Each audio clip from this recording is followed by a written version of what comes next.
ngerti nek bapak iki ora wong kene, bapak iki dewa. Sang Hyang Ismanta ya, Tru. Ismaya, ha? Ismaya. Ismanta apa Ismaya? Ismaya. Ismanta tukang cukur. Ha iya. Apa ta sambabe bapak kok medhun ning jagat? Sebabe apa, Tru? Ambo. Kuwi ora donge kok dane nerangke ora. Mergo bapak ki gandrung. Nek kowe tresno kowe muni ngono ki, Tru, men aku marem, Tru. Amoh, oh setan. Ora.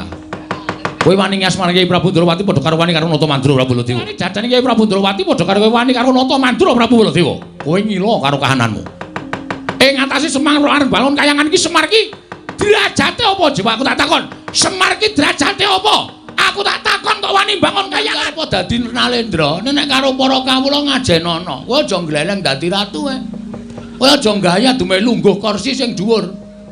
Ning aku nek gelem nglumpukke masyarakat tak jak demo telung kejeping paningal rubuh saka kursimu kowe. Kowe ora gagas to, kowe iki ora ngerti sejarah iya, Mas.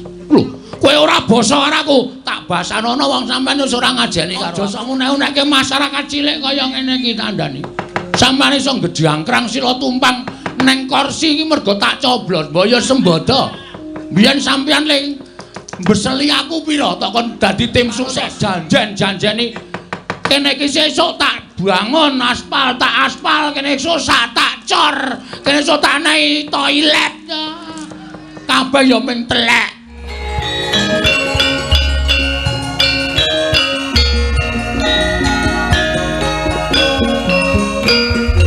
Dereng ngantos purna anggen kula nampi sabda pangandika paduka. Menika kadidene sowanipun Panakawan Petruk Sumawana Bagong ingkang sowan wonten Praja Ngamarta Kaka Prabu jagat wasisaning Bathara Wayaktur jagat kaleresan Yai.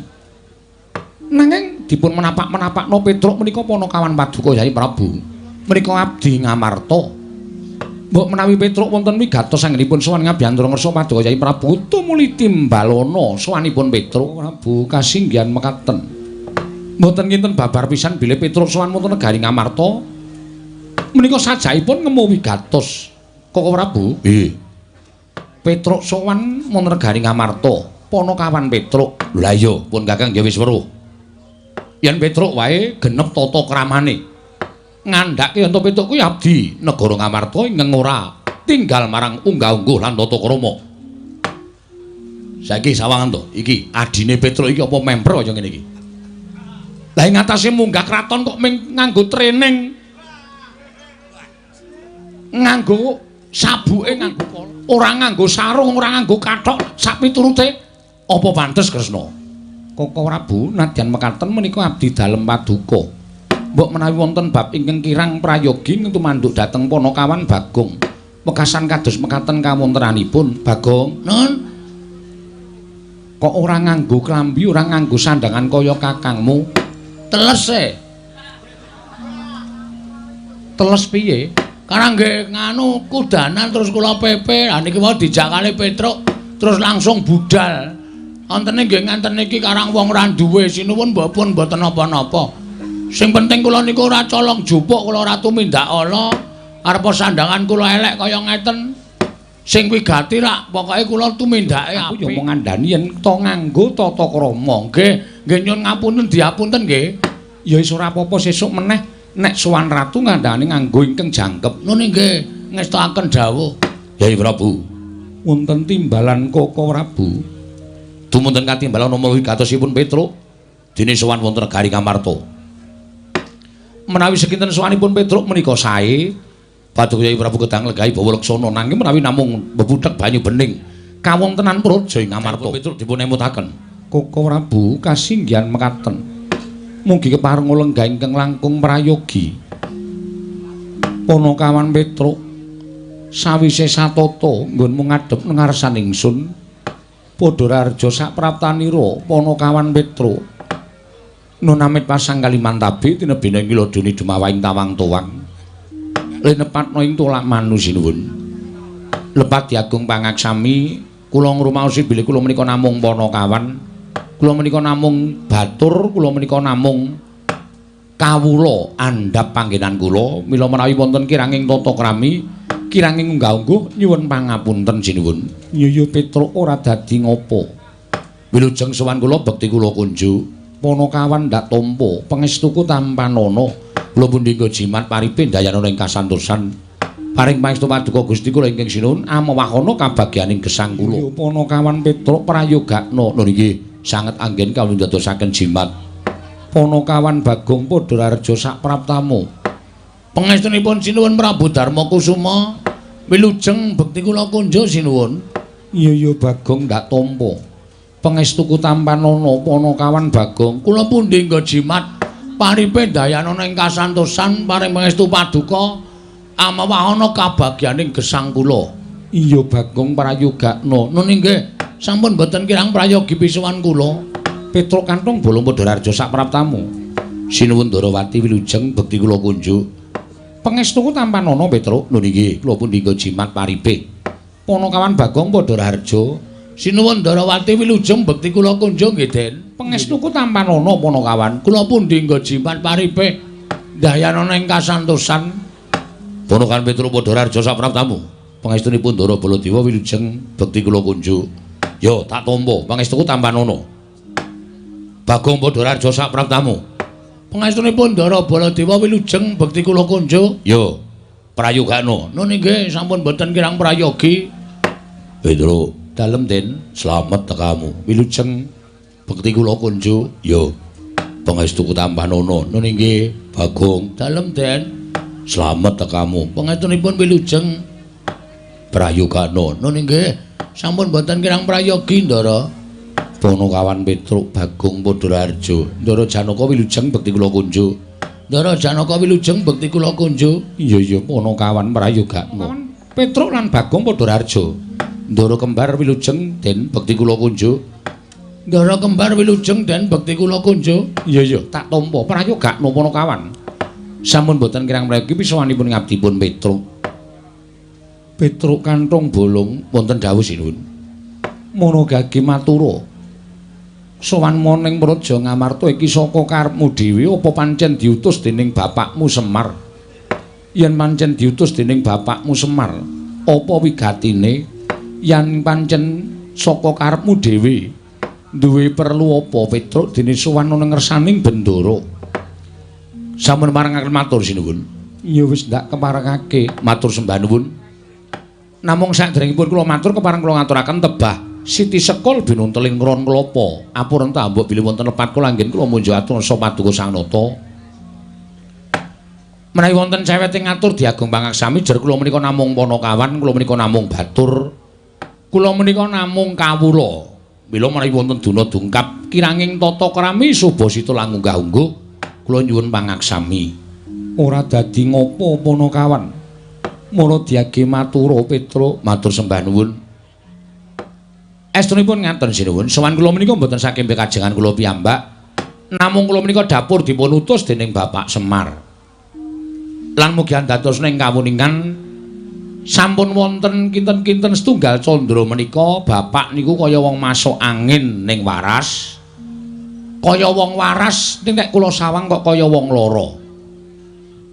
Lire kepiye Petruk? Saben dinten niku ming mogok-mogok teng ngajeng griya, obah mboten musik. Monggo pendak ditakoni ora tau wangsulan, dedaharan sing diaturake ibu ngersaning bapak ora tau didahar, unjukan ora tau diunjuk. Bapak niku nek kula sawang kaya nelongso atine. Mula suwe-suwe kula kalih Gareng kalih Bagong tumuli sowan ngersaning bapak. Nanjeke apa ta wigatine? Kula matur ngersanipun bapak, "Pak, eneng apa? Nek bapak kuwi duwe pepinginan, nek bapak kuwi duwe kekarepan, saiki bapak paringa pangandikan karo anak-anak. Merga sing jeneng wong urip ning alam padang ki cakra manggilingan. Biyen aku karo Gareng karo Bagong tok gula wentah.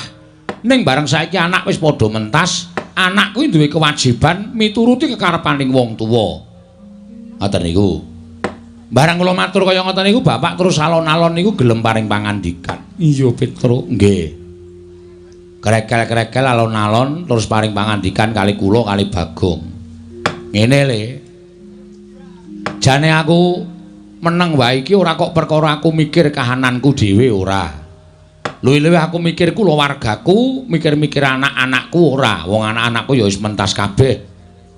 Ning kowe ngerti, Nuwun sewu lho kula menika ngoko merga kula nirokke suwantene bapak. Iya Petruk ora dadi ngopo. Ning kowe ngerti Semar urip ana ing alam padang kuwi merga aku gelem didapuk dadi menungsa. Nek aku biyen gelem dadi dewa, mestine uripku ora kaya ngene iki. Ning gandeng aku ki gandrung karo katentreman, gandrung karo kerukunan. Mula tinimbane aku dadi dewa ning Suralaya, luwung aku dadi titah minangka pamomong. Duwe kewajiban momong para satriya ing ngateteken ati suci pepayung budi rahayu. Iya Panakawan. Aku momong mbahne Pandhawa. Wiwit Prabu Sentanu Begawan Palasara kuwi tak mong kabeh. Ning aku rumangsa seneng momong sing gawe tentrem atiku ning sing gawe kabagyaning uripku nalika aku momong marang para Pandhawa. Sebab Pandhawa ki pepethinganing para titah, pepethinganing para satriya sing ngateteken ati suci pepayung budi rahayu.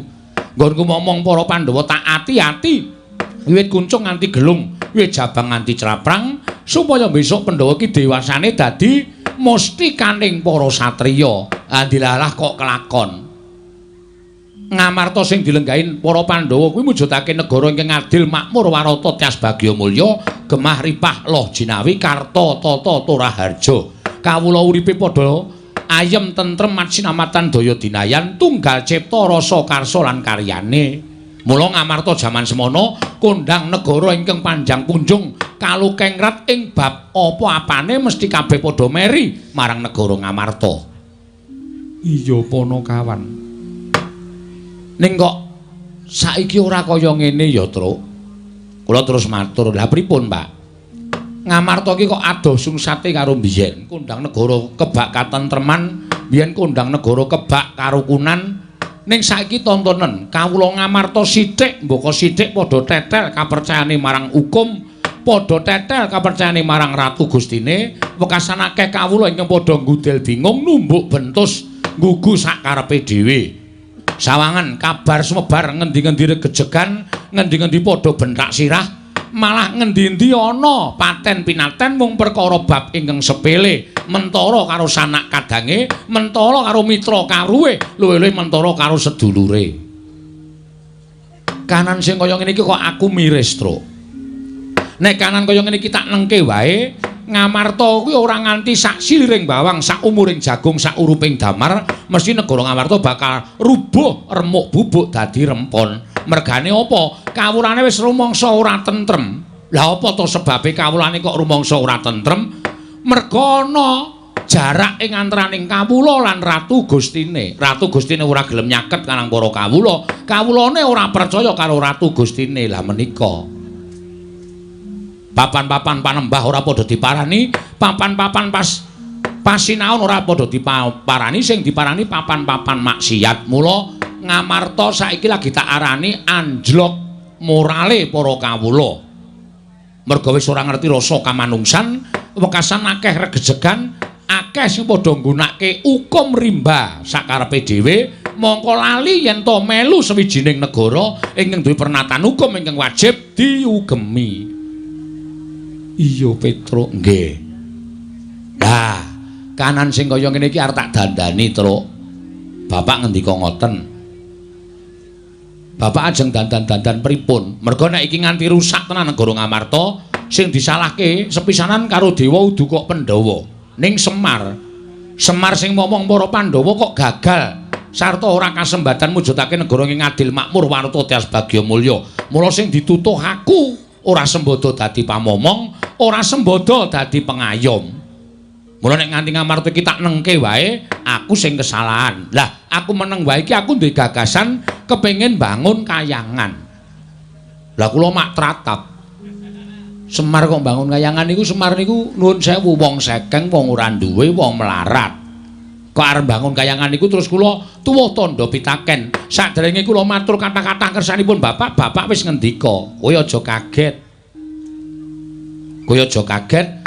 Aku nganggo tembung bangun kayangan iki ora bangun papan sing magrong-magrong, papan sing apik, papan sing becik, saka emas mutiara jamrut hergeni kuwi ora. Ning aku pengen bangun negara Ngamarta kuwi uripe kawulane embane kaya ning kayangan. Kayangan iki kebak matsinamatan kebak karukunan, kebak katentreman, ora ana rasa daya-dinaya, ora ana rasa meri siji lan sijine, anane mung padha tetunggalan manunggal, sayuk rukun yen abot padha dipikul yen enteng padha dicangking niku kayangan. Lah mulane aku pengen mujudake ngamarta ki mbane kawula uripe kaya ning kayangan. Kula matur, wah niku bab sing boten gampang lho, Pak. Gampang.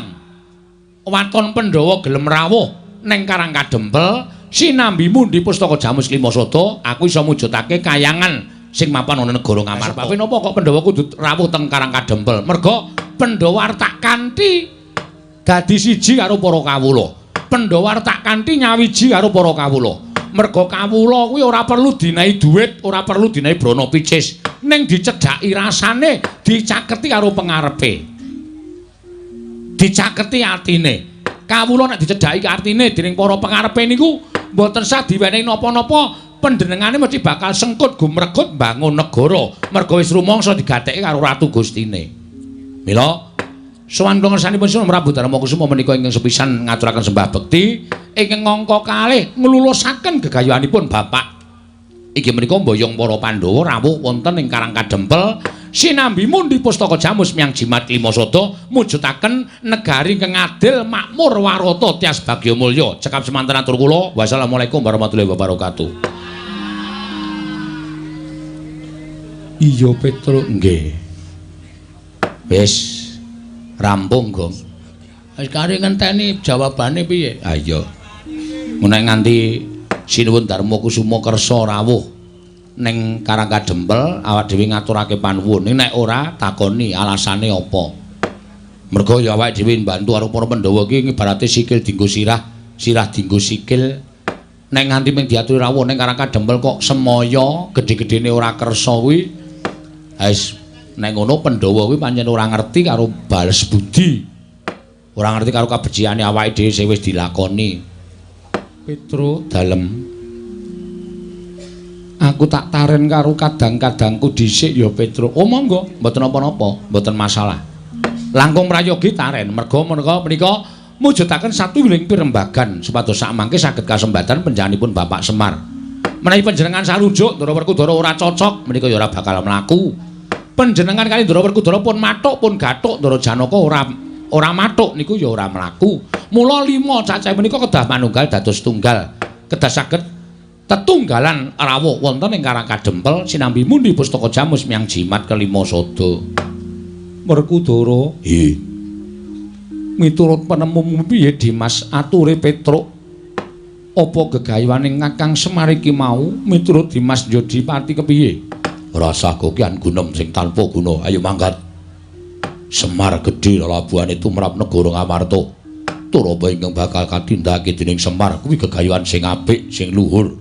Ngangkat marang praja Ngamarta. Mbarep kakangku, ayo budal dina iki. Iya Dimas.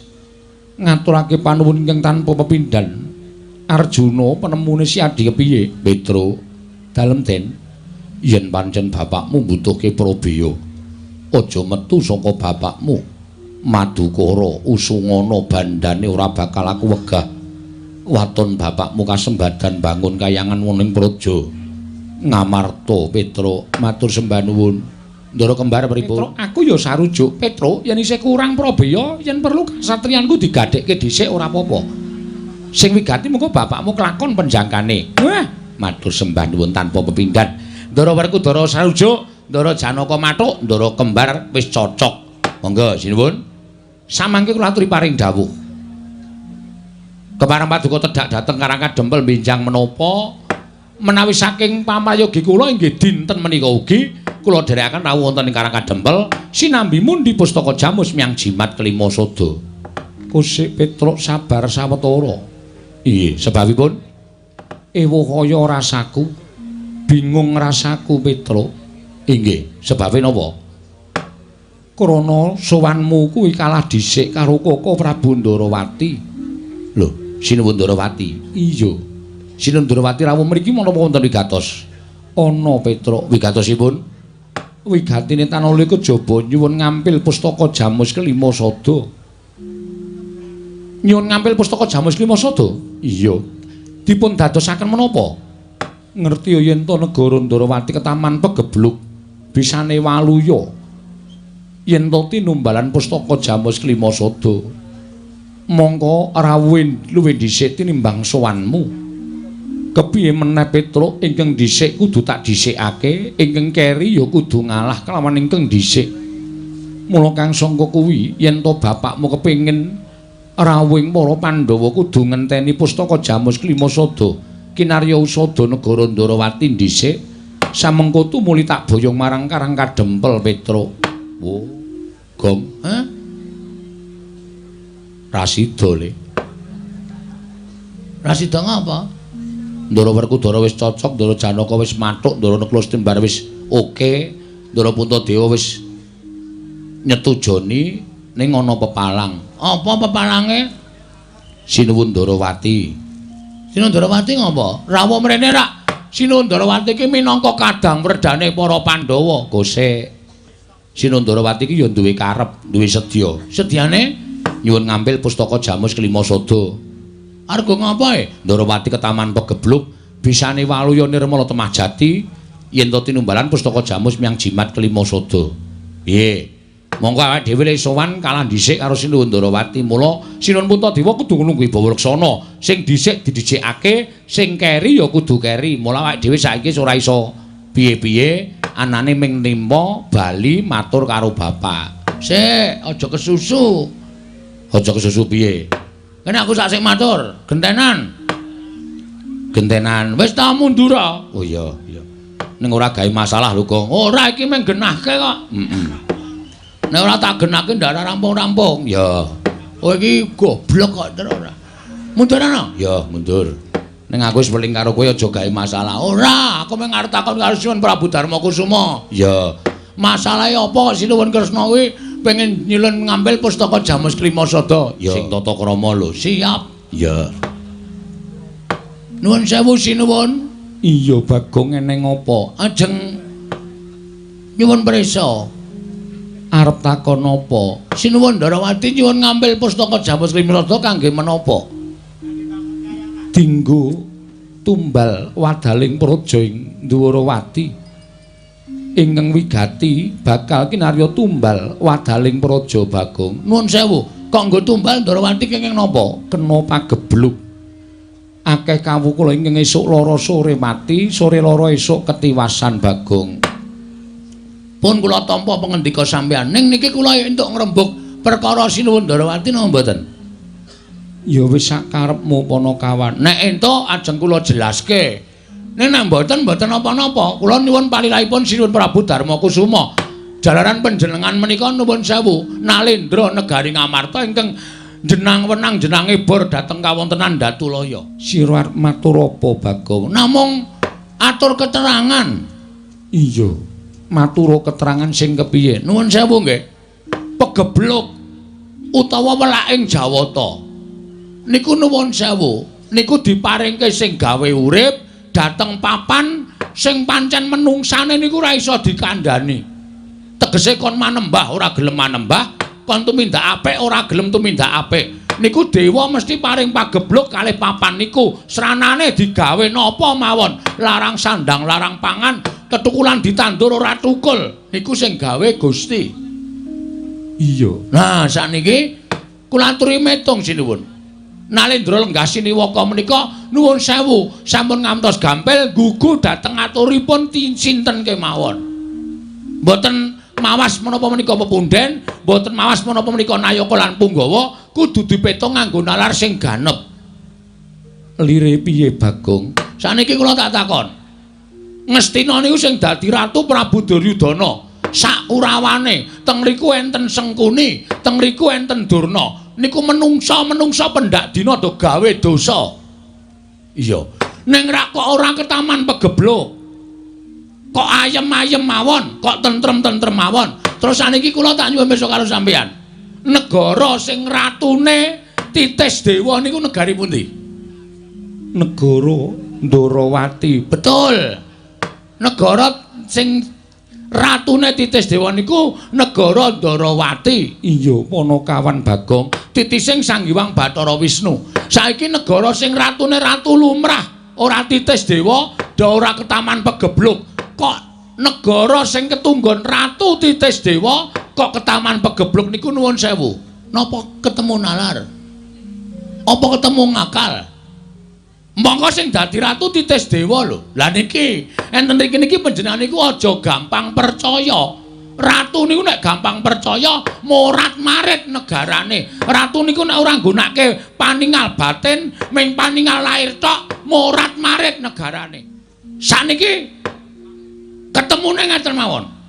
Ketemune piye Bagong? Nuwun sewu. Jaman sak mangke menika aja percaya karo wong sing paling cedhak kali panjenengan, aja percaya karo kanca sampeyan, nuwun sewu rencang sampeyan. Merga ana tetembungan kedung jero iso dijajaki ning atine menungsa sapa sing ngerti. Niki akeh sing kanca tegel karo kanca, sedulur tegel karo sedulure dhewe merga mung kepengin kedurungan derajat pangkat, merga mung kepengin kedurungan bondo donya. Niku lho, Den. Mula panjenengan kudu menggalih babakan perkara niku. Nuwun sewu saniki pertanyaannya ya nek iki Kresna tenan, nek udu ayo. Nek udu Kresna, terus pustaka Jamus Klimasada digawa nata Ndarawati, digawa teng negara Ndarawati. Dienggo tumbal niku apik-apike mung dipendhem. Monggo dipendhem niku ora bakal bali meneh. Monggo pustaka Jamus Klimasada menika panggesanganipun para Pandhawa. Menika panggesanganipun para kawula sak negara Ngamarta. Nek nganti Pandhawa koncatan pustaka Jamus Klimasada, wong sing ora seneng karo para Pandhawa, arep gawe kampitunaning Pandhawa, arep gawe cilakaning Pandhawa, niku bebasan angel mijet wae ngranti suwe banyu sinaring. Monggo pusaka wis kebaca dadekke tumbal. Sampeyan wis ora duwe pusaka Jamus Klimasada, wong sing ora seneng karo Pandhawa, gawe cilakaning Pandhawa gampang. Goleki Kresna sing gawa wis ora ana, merga nuwun sewu niki mung gaweane wong. Napa sampean mboten percaya, mboten cilaka?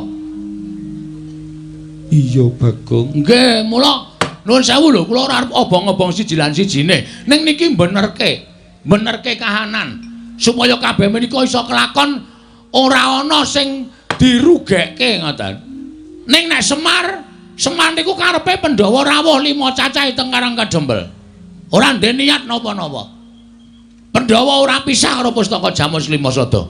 Lah tegese Semar niku pancen ngerti nek pustaka Jamus Klimasada niku ora bakal pisah karo para Pandhawa. Ning nek pusaka mangparingke Sinuwun Ndarawati menggo tumbal wis ta, yakin ora mulih pusaka. Niku yakin kula mboten ajeng aja-aja ora bakal bali teng tanganing para Pandhawa. Pandhawa kelangan pustaka Jamus Klimasada. Nah, wong sing ora seneng karo para Pandhawa, gawe cilakaning Pandhawa, angel mijet wae ngranti suwe banyu sinaring. Saniki ngeten Sinuwun. Niku terserah sampeyan. Ajeng mangparingke Sinuwun Ndarawati napa kula kalih Petruk niku monggo. Ning kula suwun kula cek nyekeli aturipun Bagong. Kula aturi gatosaken aturipun Bagong. Mang petang-petang teng penggalih panjenengan. Bener sapa? Ngoten. Apik mangparingke Sinuwun Ndarawati napa apik mangparingke Bagong? Niku teng lambe ati sampeyan. Nek apik mangparingke Kresna nggih mangparingke Kresna, nek apik mangparingke Bagong nggih mangparingke Bagong. Ning nggih niku nek diparingke Kresna menggo tumbal, nek diparingke Bagong ora pisah karo para Pandhawa prapteng Karang Kadempel. Ngoten mawon. Ngantos atus lho. Saniki akeh wong nyewake sandangan wayang wong. Nek nganti niki panjal maning menungsa sing niate mengargae rusak negara Ngamarta terus nyilih nyewa sandangan wayang wong wujude Kresna mengargo apus-apus. Wah, sampean cilaka. Yakin niku. Kula mboten gawe-gawe.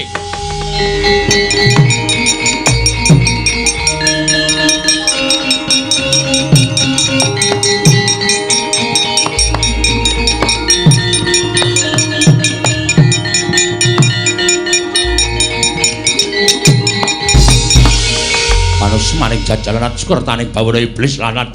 Bagong. Ponokawan Bagong. Mudyar kowe. Aku ora iso omong karo kowe to, rasa sok gawe masalah. Ora sok gawe perkara. Lho, kowe ngunek-unekke Sinuwun Ndarawati kakangne nesu. Terus? Kowe kakangne sapa? Kakangne Bagong. Kakangne nesu kok kakangku ora nesu. Anggo ngopo aku nesu ngewahi karo kowe? Dewangi, Tru. Ponokan Bagong. Wonten dawuh. Aku tak takon karo kowe gage wangsul ngopi takonku andi pertitis. Derajatmu ya apa? Derajatmu ya apa? Batur, kok ngene kok ratu. Nggih batur ya Ponokawan. Ponokawan ki papane ngendi? Teng isor. Kula menika namung kere. Kula menika namung Gedibal 17. Ing atase derajatmu ki wing batur kok dilangap-langap ucap mundur wili kaya grojokan. Kowe wani nyes Maranata Ndwarawati kuwi adikku lanang. Terus. Wah aku diwangi, Tru. Aku suwe-suwe tratapane. Terus wae wangsulan ora apa-apa.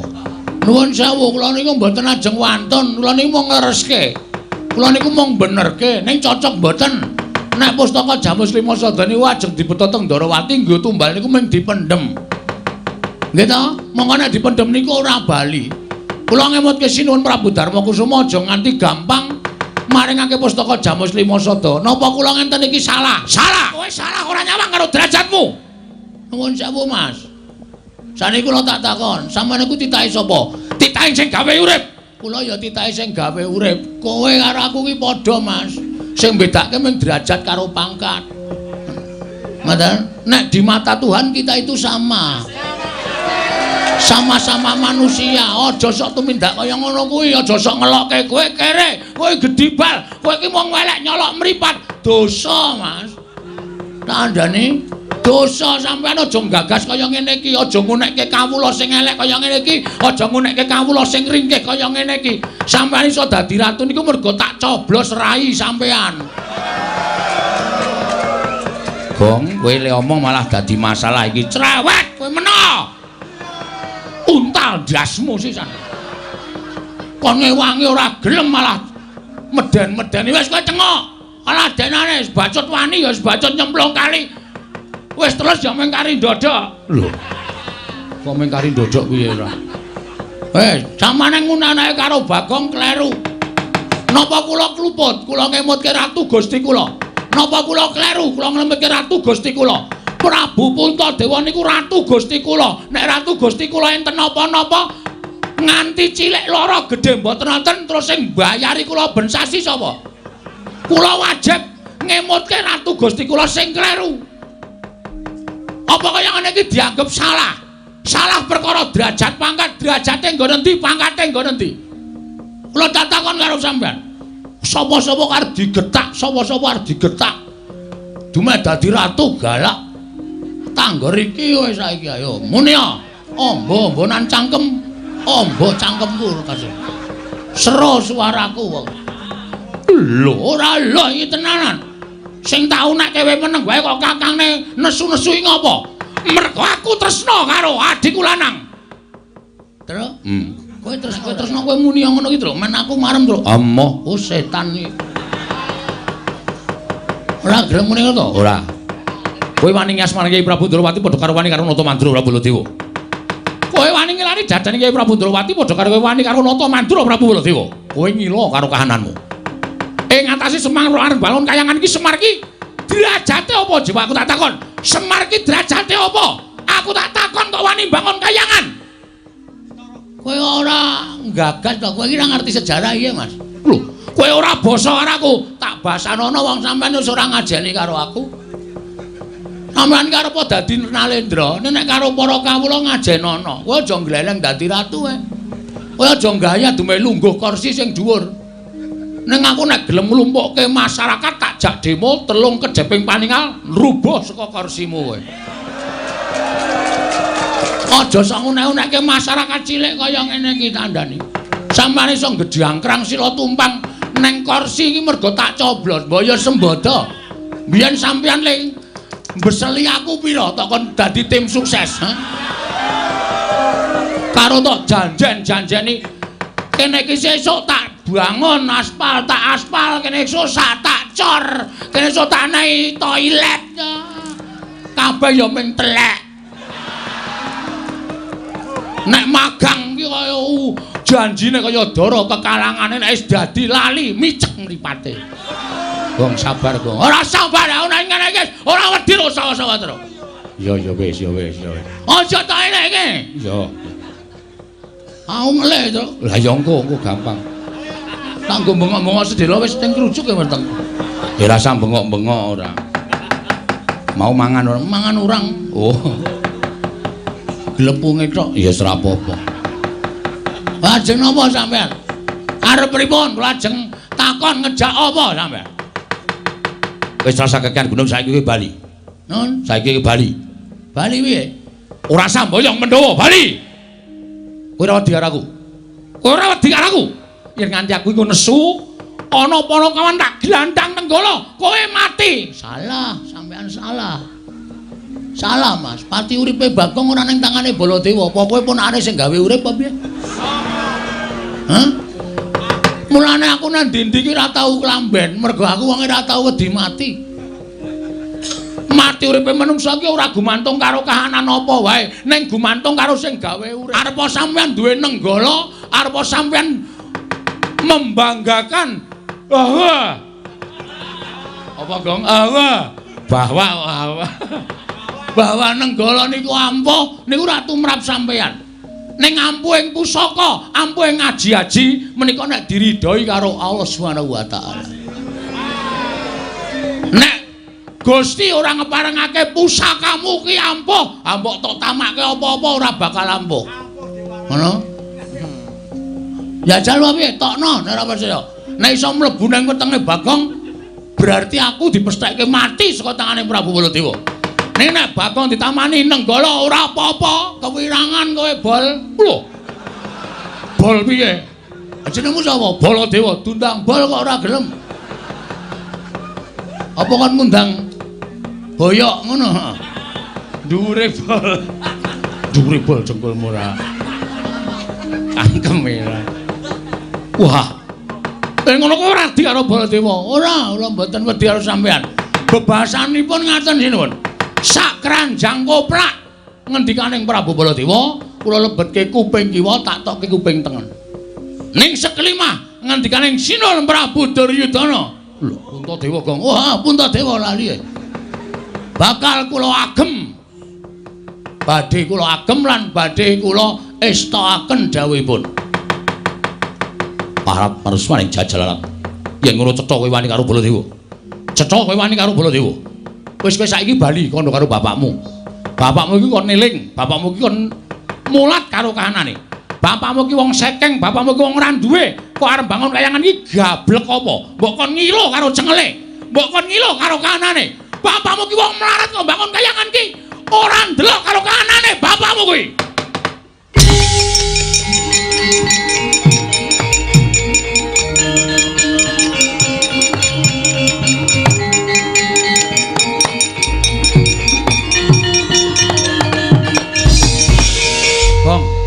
Nganggo sopan le. Kok njur ngadeg metenteng ngarepe Prabu Baladewa, Truk? Iki wis kelewat ukuran menungsa iki. Tegese piye? Sing dinyak udu aku neh, ning babe. Babe sapa? Babe Semar. Ayah. Ngono. Ame Bagong kok nyebut kok ayah ora. Bapak Semar. Bapak ki wong sing paling tak hormati, Truk. Piyai sapa ngendikake bapak ki tangan tengene sing gawe urip. Mula sapa sing wani karo bapakne kuwi bakal entuk hukum sing ora ana pangapura selawase urip. Siji, bakal nampa rekoso uripe, angka loro lawanging kanugrahan ditutup. Wong urip ning donya iki nek lawanging kanugrahan ditutup, arep ngopo wisan? Wis ora duwe pengarep-arep apa-apa. Mula nek nganti bapakku dieceh karo Ratu Mandura sing jeneng Baladewa iki. Baladewa iki aku ora trima, Tru. Gong iki malah dadi geger kriwikan, dadi grojokan, geguyon, dadi tangisan. Nek kowe ora wani mulya. Mulya ana. Kalakonane dhewe nang kene. Edan malah nyemprot-nyemprot idune. Aku ora ngraup to. Hus. Prabu Baladewa. Iye. Kowe aja sak kepenakmu dhewe ngonekke aku. Rada mundur sini, Pun. Iya. Mundur apa tak nesoni? Iya wis. Nek ngene iki rawet diro sapa-sapa. Karepmu piye? Kowe ngonekke aku kaya ngono. Karepmu piye kowe ngonekke bapak? Melek mripatmu kowe. Kowe ngonekke bapak wong sekeng gedhi bal 17, wong elek nyolok mripat tok sawang saka ngendi, ha? Aku wis ranggo basa-basanan karo kowe. Percuma kowe tak basani. Wong kowe iki duwe derajat, duwe pangkat. Ning kowe ora ndek unggah-ungguh, ora ndek tata krama. Kowe ora mbasani karo Bagong. Monggo kudune kowe basa karo aku. Tuwa aku mbangane kowe, ning kowe batur, ning aku wong tuwa. Gong. Ben pokoke kudu tak luwih sero pokoke. Ana sero volumenku tak gedhekke. Terus saiki kowe ngecek karo bapak wong sekeng. Tak tonton saka ngendi aku tak takon. Kowe takon wong semene iki sing do kerep ndelok wayang. Lho. Kowe ngerti nek bapak iki ora wong kene, bapak iki dewa. Sang Hyang Ismanta ya, Tru. Ismaya, ha? Ismaya. Ismanta apa Ismaya? Ismaya. Oh ya Ismanta tukang cukur. Ha iya. Sang Hyang Ismaya kuwi kakange Bathara Guru. Apa ta sambabe bapak kok medun ning jagat? Sebabe apa, Tru? Ambo. Mugi ora donge kok dalem nerangke ora. Mergo bapak ki gandrung karo kerukunan lan katentreman. Bapak gandrung karo keayeman. Bapak gandrung karo kerukunan ana ing jagat moh dadi dewa. Bapak ki nek gelem dadi dewa kae ning kayangan paling dhuwur. Kae bintange 3. Saiki kok iso ngunake bapak ki wong kene. Saiki tak takon, asalmu saka ngendi to, Mas? Hah? Kowe saka negara Mandura. Ning kowe mbiyen ki disingitke ning Widara Kandang. Diakoke anak Demang. Kowe mbiyen jaman nom-nomane mikul garu, mikul ruku, golek ramban, golek suket. Nggo makani wedhusmu ning Widara Kandang. Barang saiki kowe dadi ratu kok glelengmu minta ampun to, Bol. Mbok sadar diri. Kowe asale saka desa. Wong iki aja ninggal karo lanjarane. Wong iki nek ninggal asal mula bukane duwe derajat ora suwe, duwe pangkat cepet tetel, duwe bondo donya asat saben dina. Lho tenan aku ora gara, ya, Tru? Heeh. Balen ngono. Saiki ngene, aku wis kesel nyuwara iki. Sirmu piye aku tak takon? Lho, sirmu piye? Karepmu apa? Aku manut. Aku kasar ya wani, alus ya wani, padangane wani, petengane apa meneh? Lho, nantang petengan. Wah, santai tenan kowe. Tak leboni linggis, tak leboni wesi, tak leboni paku, tak leboni saking wesi wetengmu. Genep setahun kowe buka toko besi. Oh disantet kok malah buka toko besi ra ya seneng malah ora. Ayo ngopo? Iblis. Ayo metu Jawa. Nek pancen wani karo Baladewa, diteter sepuro kekuatane Bagong. Oke, ora nang kene papane wong nate. Metu Jawa. Gelandang negara regane Adipati. Ayo, ayo.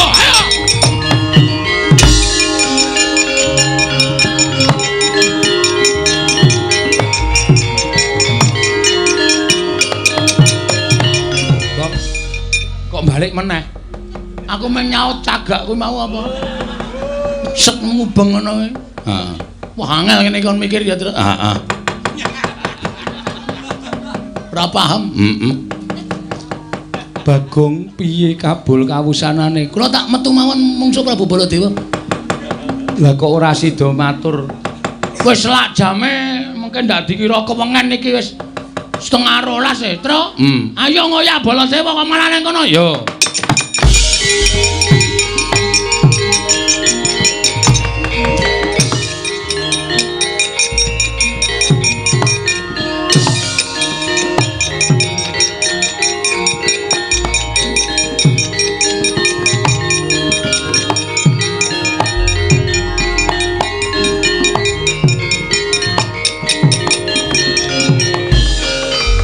Gong apike supaya aja nganti dawe gegeran.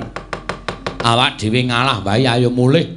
Matur karo bapak nek awak dhewe ora sida mboyong para Pandhawa ingkang sinambi mundi pustaka Jamus Klimasada. Iki tak sawang saka kadohan sinuwun Mandura licik. Licik piye, Tru?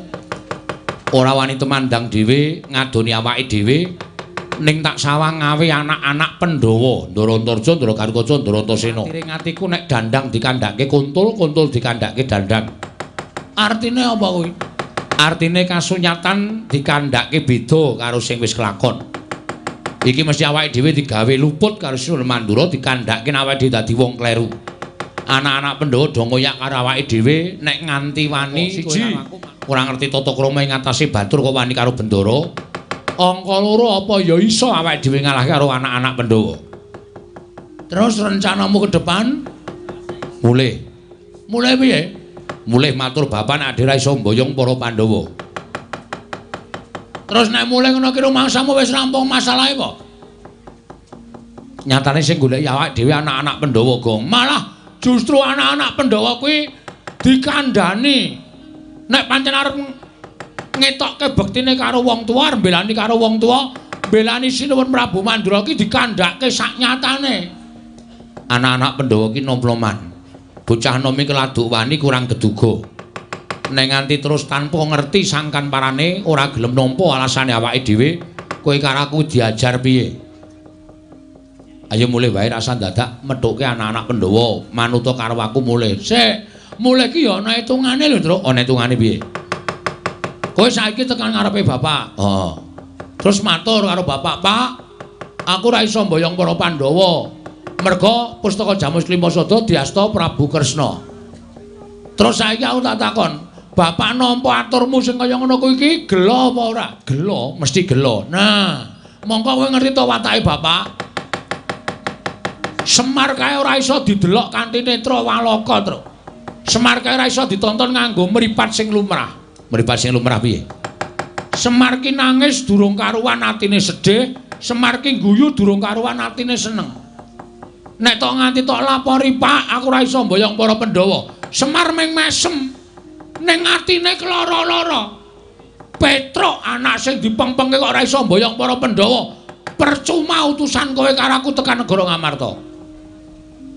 Terus gelo atine bapak ki dingu nganti tekan bapak ora ana. Ayo bayangno.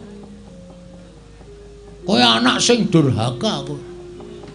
Kowe ora iso mituruti karepe wong tuwa, anak sing durhaka. Nek aku mituruti karepe wong tuwa, maju musuh anak-anak Pandhawa, aku mati. Luwih becik mati mbangane kowe urip ora iso ngabekti karo wong tuwa. Ngono ya, Le. Nek cara aku, Truk, mulih wirang. Ning nang kene bakal tekani pati. Aku trima nang kene. Mergo hitung aku wirang karo mati, nek aku milih mati. Kok iso ngono? Ha iya no. Wirang ki ora bakal ilang selawase urip. Arep wis suwe nggone tumindak ala, raine ki duwe sastra wirang. Saiki wis ora kelingan. Ning nek kelingan dielingke karo sanak kadang sedulur bakal wirang meneh. Wirang ki ora bakal ilang selawase urip. Ning nek mati wis karunane ora ngrasake apa-apa. Ora weruh kahanan, ora weruh lelakon, ora ditagih utang. Tentrem malah uripe. Ngono ya, Le. Nek ngono piye miturut kowe? Maju terus. Pantang mundur. Mungsuhe anak-anak Pandhawa. Justru kuwi bocah wingi sore kok kowe kalah karo Bayu wingi sore ta, Truk? Wah, ora sembodo kalau le menyang mau, Gong. Pokoke nek ana apa-apa tanggung wong loro. Neng kono mati ya dilakoni, urip ya disandang. Aku ngomong apa kau tak takon? Aku saiki rada sir-siran atiku. Rasa dilangke. Kok rasa dilangke? Dilangke, wis sir-siran. Oh, saiki kowe tak pikir, mulih wirang ning nang kene mati. Mati osisan nek cara aku malah ora masalah. Terus saiki tak takon. Wong mati ki rak mung 3 perkara ta, Truk? Apa wae? Mati utama, mati madya, mati nisra. Mati utama, matine wong labuh bener. Labuh agama, labuh nusa bangsa, labuh wong tuwa, mongko wong tuane bener ki mati utama. Kowe modar petuk malaikat lebokke swarga. Tanpa ditimbang ala becikmu. Mergo kowe mati utama. Ngono ya. Mati madya disangkani saka lara. Kuwi swarga apa neraka dipetung dosamu. Nek akeh dosane cemplung neraka, nek akeh apike cemplung swarga. Mati nista, matine wong lalu. Ora ditampa karo sing gawe urip, sukmane ngrambyang manggon ning kayu watu pendak malam Jumat Kliwon dikutuki jaluki pesugihan. Kuwi mati nista. Mulai yo tandangi lelakon iki. Nek kowe wani ngadepi anak-anak Pandhawa, matimu mati utama. Wenehi kunci swarga karo sing gawe urip. Petruk iki kontrakmu swarga. Mlebu ning kono tampane widodari. Ora seneng atine. Oh ya. Wis maju. Ning aku kok tetep wedi ya, Kok. Nek musuh anak-anak Pandhawa kok aku tetep semelang. Wah, jan wis. Carane membangkitkan semangat kowe iki kepiye ta, Truk? Lah nyatane aku nek musuh anak-anak Pandhawa, Ndara Antasena ngantem aku pisan ngudar arep nglawan piye. Ngene wae. Saiki ngene. Ki kok nek ana anak Pandhawa Gatotkaca apa Japa Antasena tekan kene, takoni karepe apa? Ya. Menek kira-kira arep mateni karo kowe, ora kena jak rembugan, kowe rasa melu-melu sing nandangi aku. Iki ora mung ngomong kosong lho iki. Soale kowe iki kulino ngapusi. Kowe kok ngerti? Lah kuwi senengane ngono kuwi kok ora. Kok inting ora omong kosong. Ora, yakin. Aku serius iki, Truk. Ya. Terus kowe nendi? Aku nang mburimu. Aku wis nganggo kathok pencak silat ngene iki aja kuwatir. Ya. Kowe nang mburiku kene. Kowe nek kira-kira Antasena apa Gatotkaca aja tekan kene, arep mateni kowe langsung jawel aku tak sikate, Truk. Wah iya. Wah iki aku seneng niki. Dadi kowe iki cangkemmu amba iki ora mung kokean omong nih ya nyambut gawe. Ya kokean madang barang. Iya. Ning ora apa-apa, ora masalah. Mburi kene kok tak tunggune. Aku siap-siap kowe nek ketemu sapa wae takonono arep mateni kowe, arep mateni aku jawilen tak ajahe Truk. Ya, tenan ya, Kong. Tenan aja kuwatir. Ya.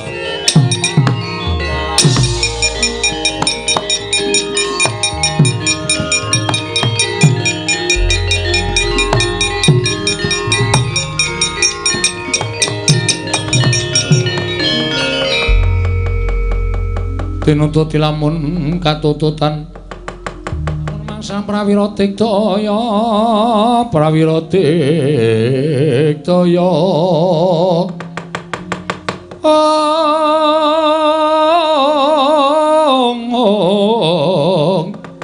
Ranggana magawe gelarira wang-wang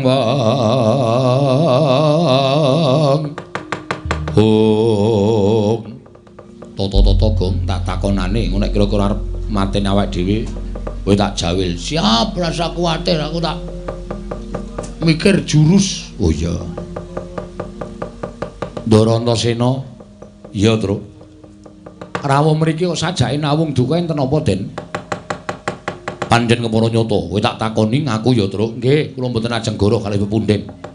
Jernyatanipun sampeyan niku bendara kula mboten ajeng goro. Truk kowe tak takoni, nggih. Kowe wani karo Siwa Mandura ya? Oh nggih. Lah pripun to? Yen kowe wani tenan karo Siwa Mandura, aku dikongkon karo Siwa Baladewa kon goleki karo kowe, kon bondo tanganmu ton ngrincung sikilmu. Nek kowe ora gelem, nek kowe bangga aja kelakon dosa, aku yang bakal mula sara karo kowe. Mula mapano tak bondo tanganmu tak krincung sikilmu dina iki, Petro. Mangriyen to? Dirembug sik perkarane, rasa dadak rembugan perkara. Kowe wani karo Siwa Mandura padha karo kowe memirang marang pasuryaning para pepunden Pandhawa. Memirang karo anak-anak Pandhawa, kowe abdi sing ora ngerti tata krama, abdi sing ora ngerti unggah-ungguh. Kowe mirang-mirangke pepunden Pandhawa mongko manut tak bondo tanganmu tak krincung sikilmu Petro. Ayo Gong. Ayo. Gong. Sik wetengku lara, aduh. Wetengku lara bandi. Lah terus piye iki? Sik loro tenan iki, loro sak dhuwur-dhuwure barang gitu. Oh apa? Waduh, tekan pulung ati ya, Truk, rasane. Asam lambungku munggah iki. Ya wis rasa mikir werna-werna. Kanane kaya ngene kon tak mikir werna-werna. Asam lambungku munggah tenan. Jak omong-omongan sik, Truk. Iya. Mun wis mari tak gebukane. Iya. Siap lho Nina, siap. Mangriyen, Den. Perkara kula ajeng mangcekel monggo ning nuwun sewu. Sing jeneng wong niku adil-adile nek sampeyan niku nampa pelapuraning Ndara Baladewa ning ya sampeyan nampa atur kula tegese loro-lorone disuwuni keterangan. Nek pun keterangan loro-loro niku pun mlebu teng sampeyan mangsaring sing bener sing pundi sing puput sing pundi. Perkara Petro ajeng mangboto bandanen. Petro ajeng mleboke pakunjaran, mangleboke pakunjaran mboten napa-napa. Mboten. Ning kula tak matur, apa to sababe kula kok wani karo Siwa Mandura? Niku wonten perkarane. Perkarane apa? Sing wani niku dudu kula. Lho, sapa? Niki, dower niki. Adik kula niki. Ning sareng kula pitung Bagong wani niku merga Bagong belani karo bapak. Lho, belani karo bapak piye? Kula dikongkon karo Bapak Semar. Yo, dikongkon. Angge dikongkon teng negara Ngamarta, bapak niku ajeng bangun kayangan. Bangun morale para kawula sak negara Ngamarta. Syarate Pandhawa diaturi rawuh teng Karang Kadempel, sinambi mundi pustaka Jamus Miyang Jimat Klimasada. Ning teng riku pun wonten Sinundrawati lan Sinun Prabu Mandura ngendikake nek kepengin nyuwun ngampil pustaka Jamus Klimasada, kinarya tumbal wadaling negara. Lah niki duwer nerangke negara sing ketunggon Sang Hyang Wisnu kok ketaman pegebluk niku napa wonten kelakone. Mongko negara-negara liya niku ora ketaman pegebluk, ning kok negara Ndrawati sing ketunggon dewa kok ketaman pegebluk. Ngoten niku. Terus Sinun Mandura duka. Bagong manusmane jajalan Sukertane Bawana, kowe menungsa ora tatanan. Batore kok wani wangsulan karo Bendara. Bagong ya wangsulan. Kula wis ngelekke ning Bagong niku pancen wonge ngeyel. Terus Sinun Mandura ngendika ngenten iki, "Bagong, kowe bali yo. Kandha karo bapakmu. Bapakku wong sekeng, bapakmu ki wong randuwe. Bapakmu ki wong melarat, men gedhi balar bangun payangan ki ngilo karo cengele." Nun sewu, bapakne Bagong ki ya bapak kula. Nek bapak kula dunake kaya ngono kuwi kula anake kok ora nesu niku anak sing model piye? Nek ngonekke Petruk ngonekke Bagong ora masalah. Nek tekan bapak kula padha karo kudu mbelani bapak. Saniki kula tak takon, sampeyan tak unekke, Antasena. Kowe anake Werkudara wong dlogak-dlogok ora iso ndodok. Nesu ora? Aku nesu Petruk. Nah padha kula ya nesu. Kula niku mergo dianak-anake karo bapak. Leh kula wani karo Prabu Baladewa niku mergo kula bapak kula dicamah dening Prabu Baladewa. Nek Prabu Baladewa ora nyenggol karo bapak, tangeh kula ajeng wani karo Prabu Baladewa. Mboten ajeng wani. Sing kula waneni niku sipate, mboten kok Baladewane. Oh ngono. Nggih. Wah. Nek tak hitung-hitung kok bener kowe imbangane Prabu Baladewa, Truk. Lah kene iso menggalih. Bejo kowe rung tak cekel. Nek tak cekel apa aku ora dosa karo kowe. Nah, ngoten niku lho, Kyai Nom niku aja grusak-grusu ning dipetung. Belajar gelar, belajar gulung. Men aja keseluruh dalan sing kleru. Aku njaluk ngapura ya, Truk. Tiba padha-padha mboten apa-apa. Wis mari, Truk. Lumayan mari iki, Truk. Wis ora lara, ora. Engko lara meneh. Ora. Wong anggere muni ana apa-apa kok lara nek aman kok waras. Heeh ya, ora watakku ngono kuwi. Piye disikat saiki apa piye? Go sike. Wis rampung masalahe kok disikat. Lho, wis teluk kono. Ora teluk. Mergo tak rembug. Oh ya wis teruske rembugane. Ya. Sikat saiki terus ora. Iki ming tanganku kumlawe pun kena wetengmu kok. Tak ora nek njawil. Ning terus pripun? Ning kowe aja seneng-seneng. Kok kula entuk seneng-seneng sing tekan kene ora ming aku. Sinten? Kakang Garukaca, Kakang Antarja. Nek aku iso dijak rembugan apik-apik, nek Kakang Garukaca, Kakang Antarja ora iso dijak rembugan. Kowe kudu ngati-ati. Waduh. Berarti niki mengke do tekan iki. Iya, goleki kowe bondo karo kowe. Waduh. Piye, Gong? Sik migren ndasku, Truk. Kok tincrekku to? Ora kene, ndungklukane tak pacul sirahmu kene. Wong anggere muni ana bahaya kok mumet di sing wetenge lara, di sing ngambayen. Anggere aman kok waras. Heeh, aku gumun. Gumun karo awakmu dhewe kuwi kok ora. Heeh.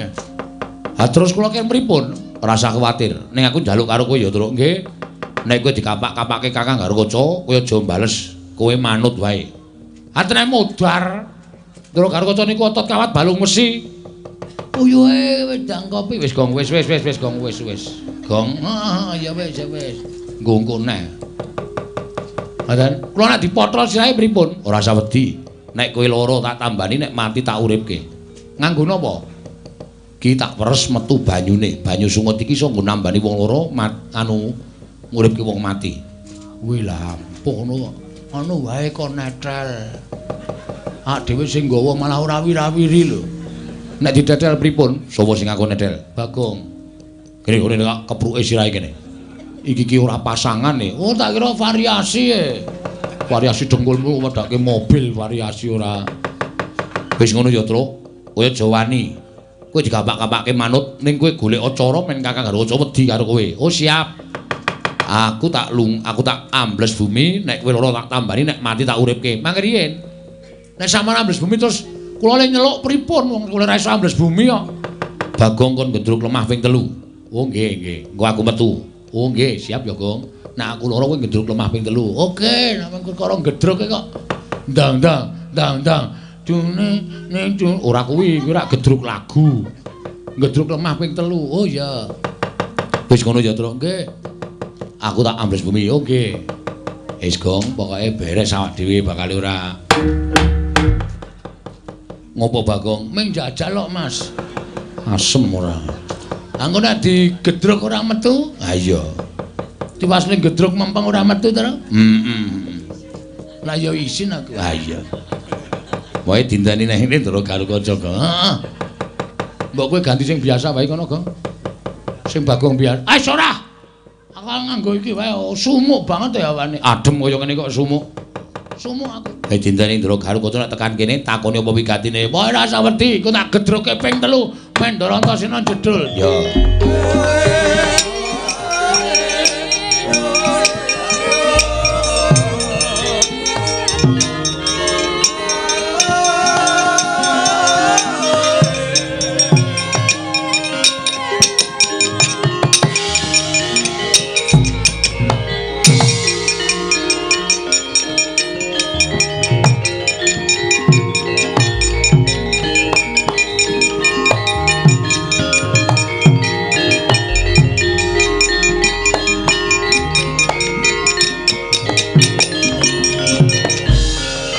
Kototian Gatotkaca kinon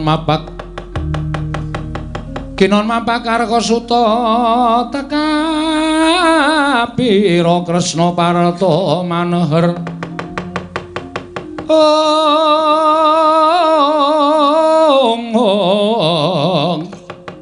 Parta maneher sakti nara ing ujaran wang-wang semunggar cita ing Ndara Gatotkaca. Iya, Petruk. Wonten apa karo rawuh mriki? Petruk, Nun. Aku tekan kene pancen goleki karo kowe. Nek pun kepanggih, aku tak takon karo kowe Wangsulana, nggih. Kowe wani karo Sya Mandura ya? Oh, nggih. Leres. Lah pripun to?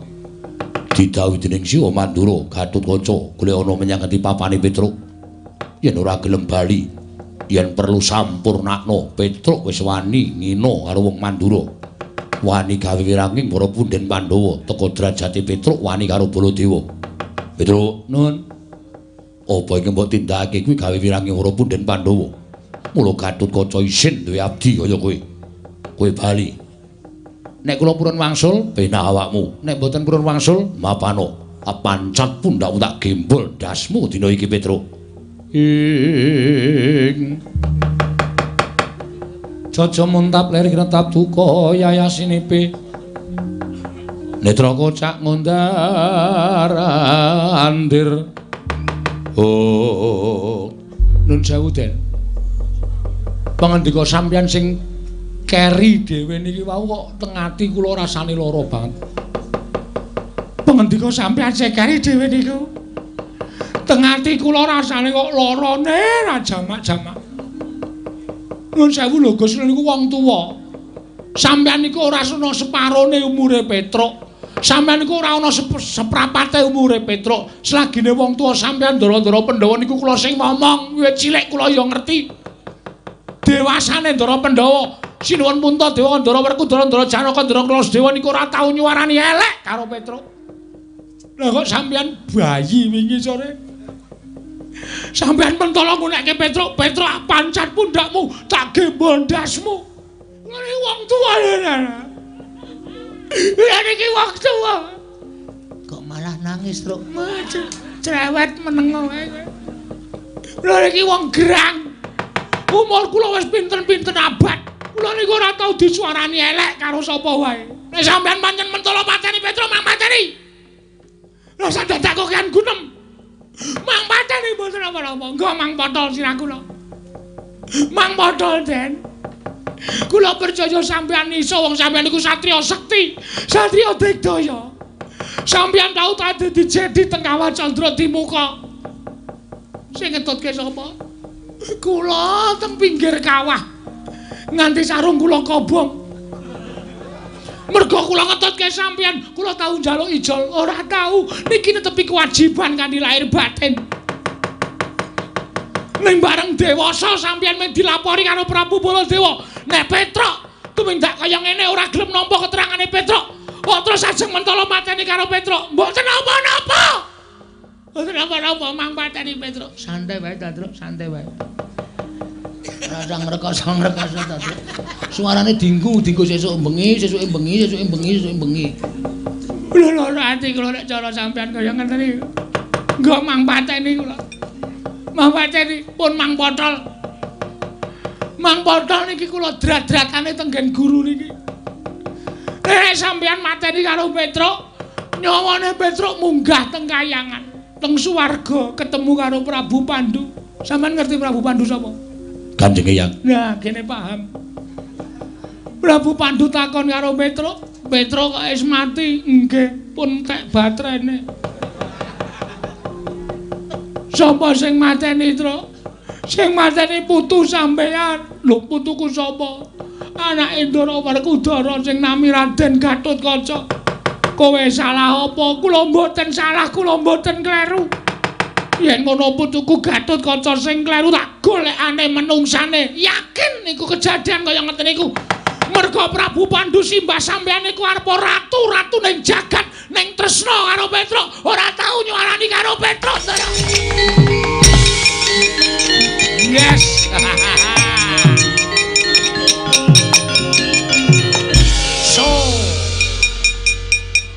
Sukses. Ayo. Ora kowe kok iso nangis ya, Truk? Ayo iso lho ya. Kowe iki biasane ra angel nangis. Anakmu mlebu rumah sakit kowe nanggap dangdut kok. Cengelmu ki ora. Wong anake mlebu rumah sakit kok nanggap dangdut ora. Kok iso nangis? Ayo nggawa brambang tak leletke mata. Mengkari njewewek luhku wis metu kabeh. Ndara Gatotkaca tak critani terus raine saya pucet. Terus kelipat mabur ngambandir Gantara. Wah pinter kowe gawe sandiwara. Ah iya. Satriya loro kalah karo kabeh. Heeh. Kari siji didumdil ya, Dong. Didimdul piye? Didumdil kok didimdul. Didumdil piye? Didumdil gane aku wis ngalahke loro mingkari Antarja. Tandangono. Waduh. Mbok kowe sisan. Lah terus kowe nyambut gawe apa aku tak takon. Mau ming nang burine terus ayo tro ming dolopi tok. Kowe genti nyambut gawe aku tak ngaso. Ki mingkari Ndara Antarja. Piye caramu? Kowe kudu iso nggunakake cara. Kaya aku iki lho nganggo sandiwara ngene iki mau sandiwara tak rewangi nangis. Iki nek dinggo. Antarja iki ampuh. Ampuh. Putula. Putula piye? Mbahne Ndara Antarja ki dewaning ula. Nek nganti nesu, wah, matek aji ula sak donya goleki kowe kabeh. Masa? Ula werna-werna. Kowe lagi tengok-tengok parani ula. Kowe lagi turu jejere ula. Kowe lagi adus parani ula. Mongko ula demung macan, lari angon, ula welang, ula weling, bandotan macan. Oh, bener ula sendok sing paling entek-entekke go. Apa? Kowe gak sego goreng yo entek, gak bakmi yo entek. Aku tak ketemu ula sendok, Truk. Arep ngopo? Arep nyiduk. Arep nyiduk ora. Wis ya, ditandangi ya. Aku tak ngasuh nang wit gedhe kae. Ngisore ketok iyu banget, nggo nglikar kok kaya penak banget. Engko nek wong goleki kowe, Omong nek aku ora ono, siap. nek wong ngeyel, Tandangi le, anak Semar kok jileh. oke. Lakonane Truk, ora usah melu-melu. Antarja ketok takoni goleki Petruk, sampluki gong.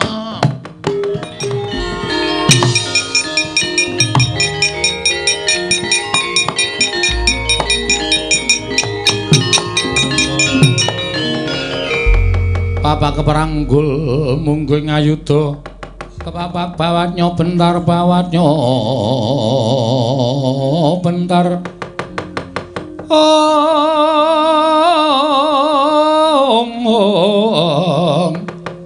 kepapaknya mungkin ngalogo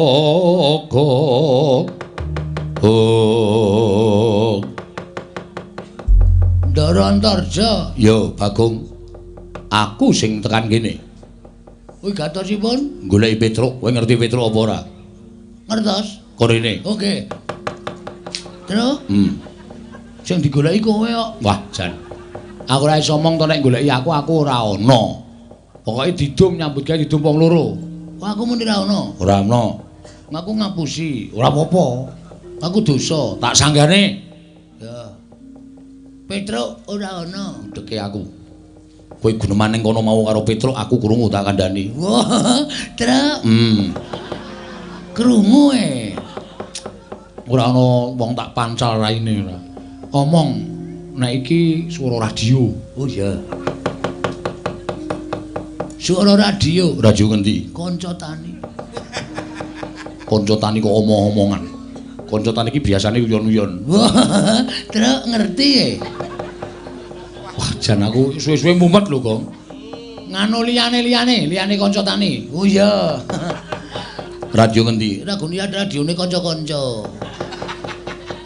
lu tau urung ta kowe urung lagi anyaran Petruk nendi ora ana mboten wonten sampean mriki ajeng napa goleki Petruk nek pun ketemu Petruk tak bondo nek Petruk ora gelem tak jiat nek Petruk wani tak pateni matane Petruk iya ngopo dadak suluk barang men seniman padake katriku mulung mangrempaking badya magiri reru nanggono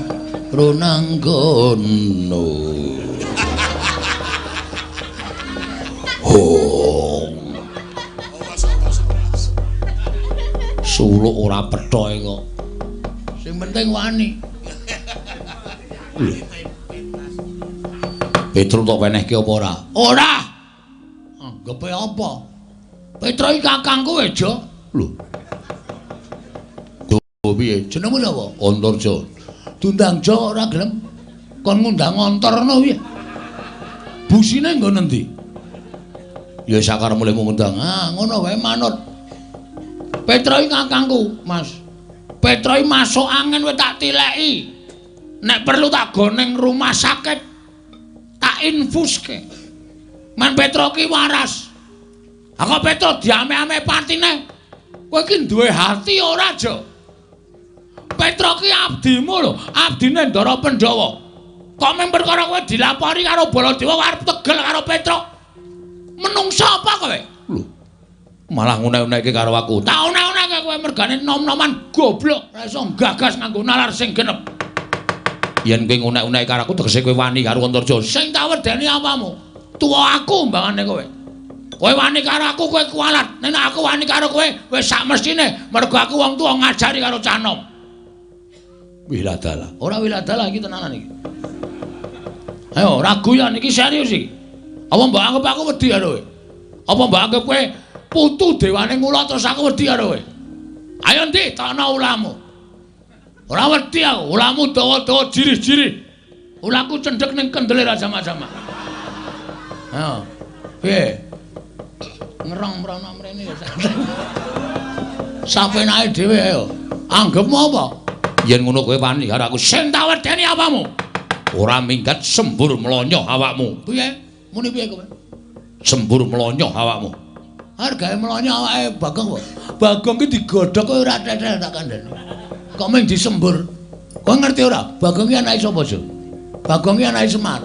Semar ki sapa? Semar ki Sang Hyang Ismaya, kae kakangne Bathara Guru. Mula Semar ning jagat ki janjane digdaya, ming Semar ki ra tau pamer, ra tau umuk, ra tau ngandhake nek dheke sekti. Ning anak-anake ya diparingi aji kasekten dhewe-dhewe. Gareng kae diparingi aji pencopetan. Petruk pengglibengan, aku pendodosan. kabeh dikai aji dhewe-dhewe.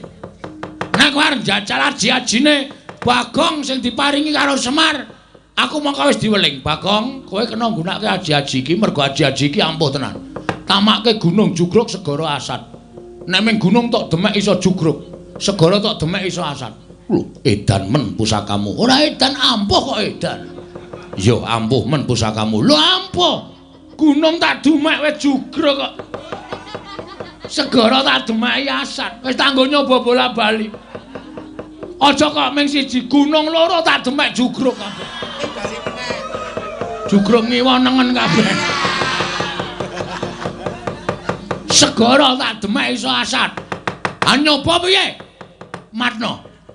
Waspadana. Waspadalah. Kelapa aku iki nek nganti wis murup abang, kowe mlayu ya aja. Mlayu sing ado. Mbangane engko tak demekke diadamu jemblong tekan geger. Aku ora ndek tanggung jawab nambani kowe lho. Nek kowe mati nek ana Sulendra Werkudara mergo kowe tak kandhani ora nggugu. Hah? Paham ora ketap-ketip? Paham ora kata-kataku? Iya aku ngerti. Nah, iki saiki dimatke. Tak cedhake ngene men cetha. Tengah-tengah epek-epek iki nek abang kowe ndang lunga saka ngarepane Bagong. Nek nganti kowe ora lunga saka ngarepane Bagong, nek nganti ana apa-apa, ana berita Antarja meninggal dunia. Aku aja tok salahke. Mergo kowe tak kandhani wis ngayal. Ndelok, lho iki Jo, wis kuning. Iki dilongkas mateng.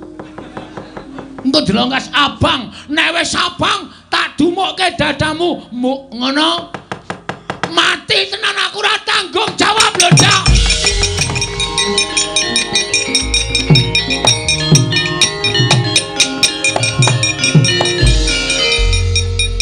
Tok apake, Gong? Tak apusi. Kok saka kono kaya le bungok-bungok banter banget ae. Ning ngapusi piye? Tak apusi epek-epekku ki matno, abang apa ora? Lho, kok glelek duwe epek-epek abang barang. Apa tekan sesuk sore ya ora abang-abang. Wong jenenge kowe ngapusi kok. Aku dadi kono percaya, sajake epek-epekku iso malik tenan tur ning mbuh dayane apa. Mripate Antarja saya mendelik terus tamake kowe brubut ngeleng ya terus. Tak uyuane ya aja. Kaya jangkrik wae terus metu ora. Engko nek anu, wah ampuh tenan e. Heeh.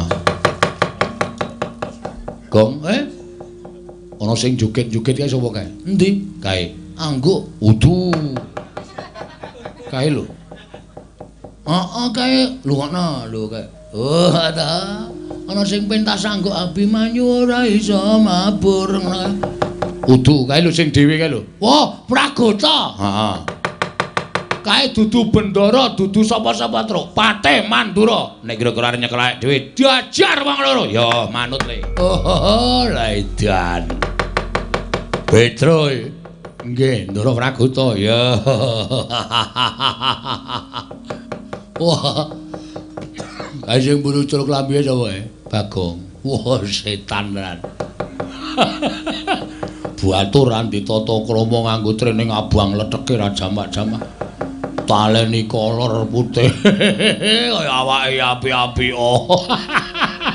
Ora tau wadus meko kaya ngono. Wah, waduh, glelenge ra jamak-jamak. Wah, lengane ditato ula. Wah, kaya apotek. Aneh-aneh wae. Nek aku ngomatke Bagong ki pancen wong ya lucu tenan. Rupane kaya ngono, ngayale ora jamak. Aku ki perang kok malah guyu terus. Li arep perang sok kapan.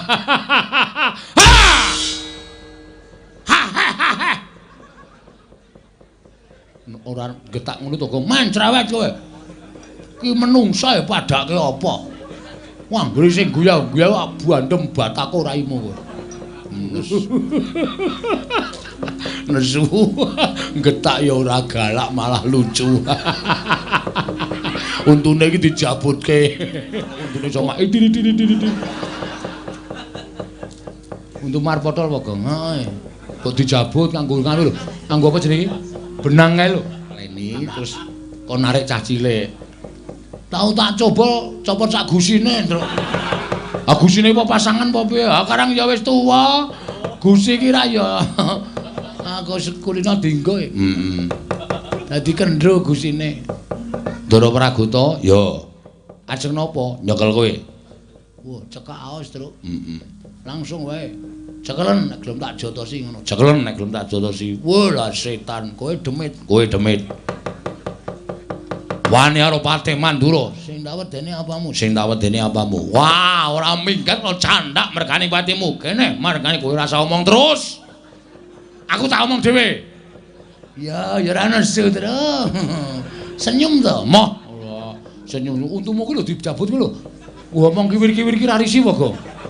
Ora malah apik kaya kanggo omong iso ngono kuwi. Engko nek kelek mbok men malah ra wareg selawase. Mati dari aku pangga tak ayoni Ndara Pragoto.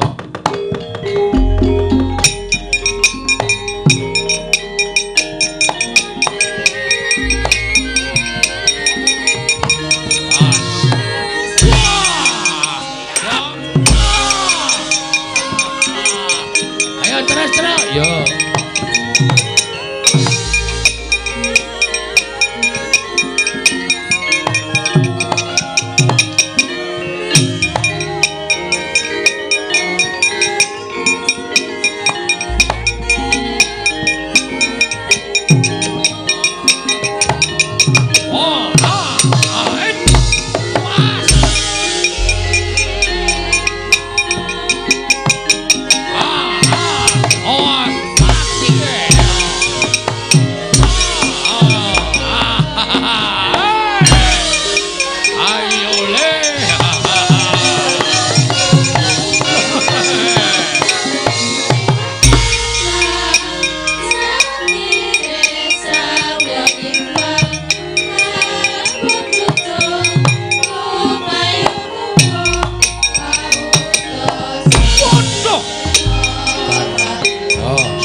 Entuk palu gedene semono kae anu perbaikan jalan e. Ngendi? Ngisor kono ngambil, Pak. Gotong gedhe, Pak. Cucuke ndase Pragoto modar kalau gedhe abikan kejet-kejet nek nganti mati karemu lho kok. Iso mati kok? Ya iso. Pragoto iki iso mati to? Iso kae iki menungso e. Waduh mongko nggon pas Mburi kene iki, Tru. Wah, gagar otak. Tenan kengko nek nganti cangkeme metu mbluke gagar otak berat. Terus pingsan, terus mati. Kowe goleki polisi. Kowe kok ora omong to, Tru? Mbok ora meden-medeni to. Wong len uthuk meng lirih. Lirih apa? Wong saka kene krungu mak klothak ngono kok. Kae iki mau ki watu. Watu apa? Iki senengane karepmu lho nek mati. Ora tanggung jawab lho. Wong perang kok mikir mati, mati mbok men. Wis ora bakal tak pikir modar ya wis. Petro. Ponokan Bagong ora minggat saka negara Ngamarta glandang negara dadi mati wae. Wis.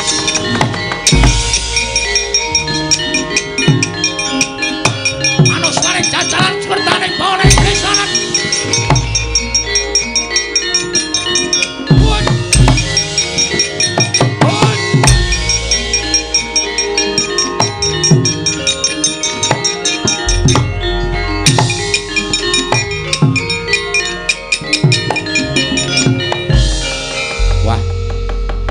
Untung ceket-ceket ta. Sinuwun Mandura tak rungokke lah kok duka yae sini Petro kanong para ora minggat saka negara Ngamarta glandang nenggala. Brubut melayu. Waduh. Bagong mau piye ya? Monggo Bagong nek melayu ra iso banter mergo pupune gathuk. Monggo suarane mak buk. Waduh. Mati kowe, Gong. Lemu mlayu ora banter ketututan Ndara Baladewa. Bagong iki adine Petruk nyol tampan ana nenggala. Dus. Modar kowe le.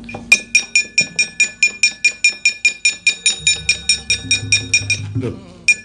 Iso slamet, Go. Asem aku ngojek e. Lho. Ngojek? Ora iso mlayu kok. Oh ya syukur nek kowe ndek ide ngojek. Kowe klepat melayu, aku arep melayu, wis ketinggalan adoh. Ana ojek cecek tak cengklaki. Oh. Wah, melayu kok. Wis sing ngojek iki tuwa. Montore Yamaha 75. Ayo. Dadi ming suarane tok sing seru. Wah, mlakune ming 20. Masa ojek dicelep Baladewa? Baladewane nyelip bediagang ora to aku merem karo ngekep tukange ojek. Helme tak nggo. Oh. Oh, tak walik helme. Sing ketok cengelku dadi ra weruh rupaku. Ha iya. Slamet yo wis, slamet. Yo bali yo, Gong. Ha? Ayo bali saiki wis wancine bali. Nek maju modar. Jare kowe wirang karo mati, pilih mati. Ha terus? Ha terus ngopo iki? Anak Pandhawa kok bareng kono bantongane metu kok kene bantongane ngejak mulih. Ora gayeng iki. Ha terus maju terus. Aku mati nek maju. Ingat. Mati utama langsung swarga. Mergo kowe mbelani bapak. Oh iya ya. Heeh, wis malah tentrem ning swarga, Tru. Ora usah ngliwet. Ora usah godhog wedang apa-apa kebutuhan dicukupi karo widodari. Kowe ora digoleki mendring. Ha iya. Aku iki bangetan ember barang ya kredit kok ya. Ora wong ora duwe kok. Wis ben sak karepku kok ya. Heeh, wis modar wae ora apa-apa. Lho, jengkulmu mlocot ora. Nek ngono terus iki piye? Wis ora usah wedi, kowe tak sangoni gaman. Maju. Asli to aku ora goro. Bapak bangga denganmu. Nek nganti kowe mati, kok jasadmu tak go mulih karo bapak dipendhem ning Taman Makam Pahlawan. Iki Petruk sing belani karo bapak. Dikai gendera kaya pahlawan sing wis gugur ning Madyalaga. Oh iya, Gong. Oh iya, santai wae. Wis dadi Taman Makam, wis dipendhem ning Taman Makam Pahlawan, matimu petuk widodari. Ning elek-elek ya men. Elek-elek ya men. Munggah ning kayangan. Mandi ning swarga, golekno gaman. Hah? Golekno gaman. Arep ngopo? Arep maju. Ngono kuwi cah kendel e, mati kok wedi. Apa? Iku mati tak ces urip meneh kok. Aku nak HP, aku menungso e. Oh iya, Ning. Yo, majunya terus. Kok bendo? Apa? Milihmu apa omong? Sing ngono ndi iki nenggala ya ganti. Aku memang kurang manut piye ta, Tru? Ya, sewake ngene bakul glugu. Ha iki rada gleleng. Ha iya. Cacah Baladewa. Heeh. Pres wis dadi sewalang-walang. Nek ra aku mati sik. Mulane kowe ndisiki aja keri. Oh iya. Titip dompetku, Gong. Hah? Titip dompetku. Kekno bojoku ya. Heeh, engko nek nganti aku 3 dina ora bali, kon nyelameti 3 dina tekan 1000. Aku mati, ngono wae. Oke, ya. Anakku sing barep lanang kae arep lulus SMA. Sesuk lebokno ning perguruan tinggi. Lah sak tinggi-tinggi engko nek tiba ngrekoso. Ku sik perguruan tinggi iki lho, fakultas. Kowe iki piye ta terus sekolah tekan SMA kon fakultas. Fakultas kuwi jurusan. Kenek, udu. Pokoke ngono universitas. Oh lah, maksudku ngono kuwi ora sing intelek omongane. Oh iya. Wis kono maju kono. Ya. Taman iki ya kok. Tamane gradi cengele Baladewa. Heeh. Tugel gulunge caca-caca. Ya. Mutilasi. Ya. Ayo, amuk Suramrata, Jayamrata. Imbang yen padha-padha ya iki grajiku tampana legane.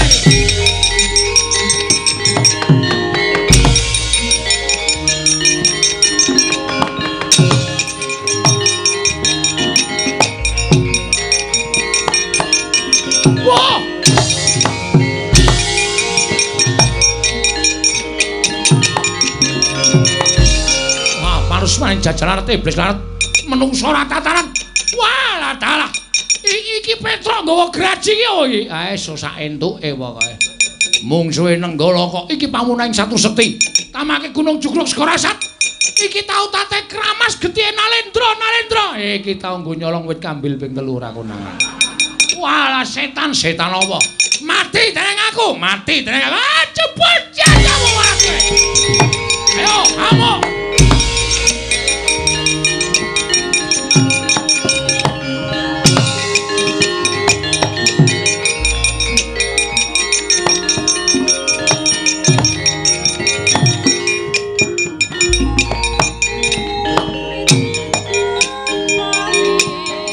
Metal iki apa? Ayo. Underground. Underestimate. Lah iya. Ayo sing keras ro androk. Androk iki keras banget. Iso marai keras to. Ya mangga. Marsuti Merayu. Ah sindane arep ora usah dileti. Marsuti Merayu, Olopes Kontol Pares. Ngono, yo, mangga 1 2 1. Yo. Alapate Ratahayu, Olopes Kontol Pares. Moci Merayu, Olopes Kontol Pares. Bareng maju nukate Ratahayu. Merdeka. Bumi kelahiranku. Merdeka.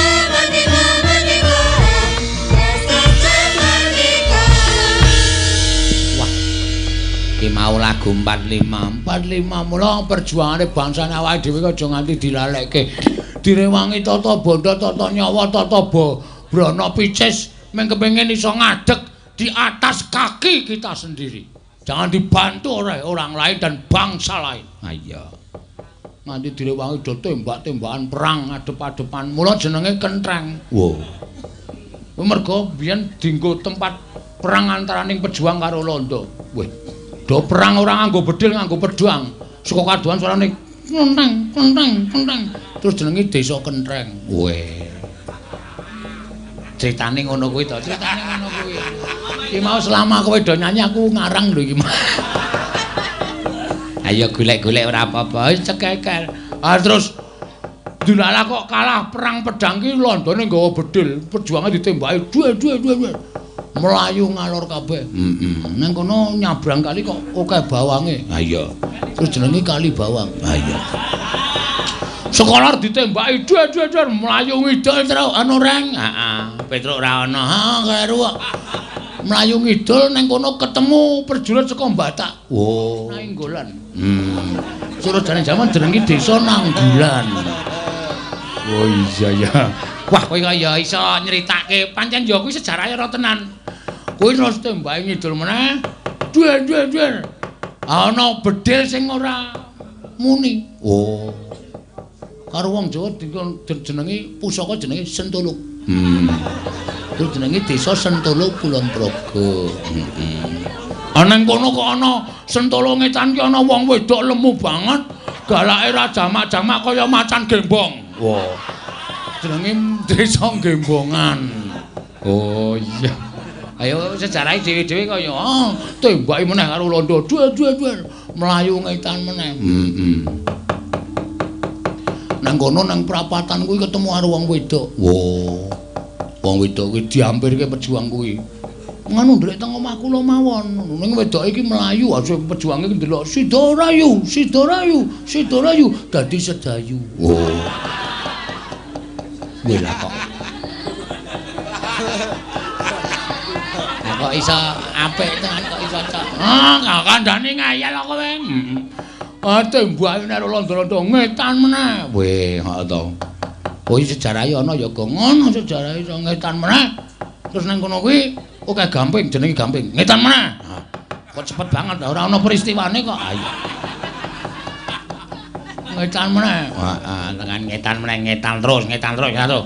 Ketemu prajurit saka ngendi jenenge kraton jenenge prajurit Wirabraja. Perang nang perapatan kuwi jenenge Wirabrajan. Weh. Tembake saka wetan bali ngulon. Wah, pejuange do ngelak. Heeh. Terus nang kono kuwi ana bakul wedang jenenge Pak Kadi. Oh. Takoni karo Pak pejuange Pak Kadi iki pira? Pak Kadi iki pira? Terus jenenge kampung Kadi pira? Oh. Eneng tenan. Wah, eneng tenan kuwi. Tembake londo pejuang kari 40. Nang ngono do mlumpuk jenenge 40-an. Tembake saka kidul. Waduh. Ngalor, heeh. Ngalor nang kono do ndelik nang sarean kekunci saka njero. Terus jenenge kuncen. Weh. Ngalor meneh ketemu prajurit saka Surabaya. Weh, do leren bengi-bengi kok. Heeh. Terus do pijet-pijetan. Prajurit Surabaya kuwi dipijeti karo prajurit saka Yojo. Nggon anu kelek niki kericak ngono. Wong Jawa Timur nek ngundang cak to, kericak jenenge kericak. Weh. Lha kok werna-werna ya, heeh. Kericak ngalor. Ngidul, Ding. Ngidul apa ngalor? Aku bisa tak teluke. Oh, ngidul. Heeh. Kidul kono kuwi ana wong bakul lemah murahe ra jamak-jamak tur lemahe subur makmur jenenge Siti Mulya. Lor tugu kae, heeh. Siti Mulya. Ngalor wong ngidul, ngalor wae nek ngidul saru. Ngidul apa ngalor? Ngalor ngidul ming bakul kembang kok kono. Heeh. Bakul kembang jenenge Sastra Wijayan wis ora usah takon. Bakul kembang kok. Kuwi anu perjuangan ndi kuwi? Iki mung karang aku kok Reng. Ora usah dadi perjuangan mbangane ora ngomongke perjuangan. Sing penting perjuangan ki ayo padha di lestarekake. Bener ngendikane Bung Karno. Kita gampang melawan penjajah yang berwujud manusia dari Belanda. Tapi sekarang kita mungsuh dengan bangsa sendiri. Mula ngati-ati bener Elisa mau radikalisme kudu diberantas ke bumi Indonesia. Ora pantes mapan ning bumi Indonesia. Mula kabeh iki ora kok dadi kewajibane aparat keamanan tok. Ning Pak RT, Pak Duko, Pak RW, Pak Lurah kudu teliti nek ana ketoke kira-kira wong asing sing arep menetap ning kono diteliti tenan. Iki arep gawe rusak apa arep gawe tentrem? Ah iya. Pahame piye? Pahame. Aja watone iso nampa tok, ning kudu diteliti. Nek ora kaya ngono kuwi radikalisme ora iso ilang saka bumi Indonesia. Mangga iya, apik tenan. Kowe iki iya iki turu ora ning ora. Engko nek ketoke matane mloro, matamu iki kira matamu ya ora. Karo kakane duneke mata-matane nopo. Iya, Kakang Semar kowe ngemrapta ning Karang Kadempel. Enten apa, Den? Kok sampean rawuh enten Karang Kadempel? Kakang Semar, mestine Kakang Semar wis antuk ature anakmu si Bagong nggone mbok duta menyang negara Ngamarta, ya kuwi bakal mboyongi marang para Pandhawa. Ah, nggih. Pancen anakku lho Bagong wis crita akeh-akeh. babakan anggenipun Petruk pasulayan kali Ndara Baladewa nglabuhi sampeyan. Wekasan Petruk kendhang kapracondhang kontal kaprapal. Duka tasih urip napa sampun pejah kula piyambak mboten mangertos. Kakang Semar, mestine Kakang Semar ora bakal kekilapan yen to satemene ingkang mboyong pustaka Jamus Klimasada kuwi dudu nata Ndarawati. Mangke riyen ning blegere sinuwun Kresna. Mula sampeyan ora usah dadak selak, sampeyan ora usah dadak kanthi pawadan Ndara Janaka. Semar niku napa sing dumadi katon wonten ing netra nggih niku sing kula percaya. Monggo Bagong ngendikake utawa atur kali kula nek sing nggawa pustaka Jamus Klimasada sampeyan.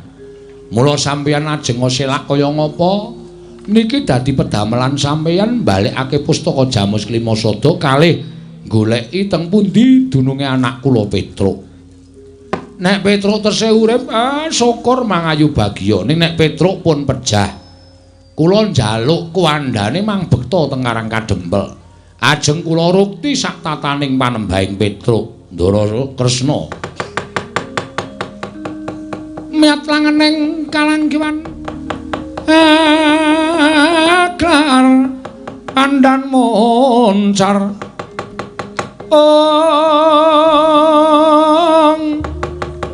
Tinon lir kekonang sumsara tetan padhang kasur lan pacaring purnaming kekono dasare mangsa katiga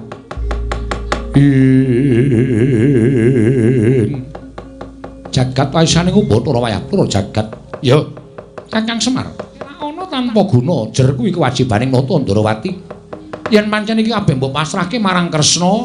Aku ingkang bakal ngupaya menyang didununge pustaka Jamus Jimat Klimasada. Sartane arep ngangin-angin kabar menyang didununge Petruk. Apa wis tekaning pati apa isih urip? Mengko aku bakal paring kabar kelawan Kakang Nayataka. Matur nuwun, Den, matur nuwun. Dene sampeyan tanggung jawab perkara lelakon iki. Sampeyan ampun kuwatir kula kanteni anak kula nala galing kalih Bagong. Manginggal budal saking Karang Kadempel ngupaya pustaka Jamus Klimasada. Arjuna kula wonten paring adhawu. Ora usah dadak mesgul ati mayuh, digoleki kanthi lega-legawaning ati. Muga-muga Jawata paring pituduh menyang diduning pustaka Jamus Miang Jimat Klimasada.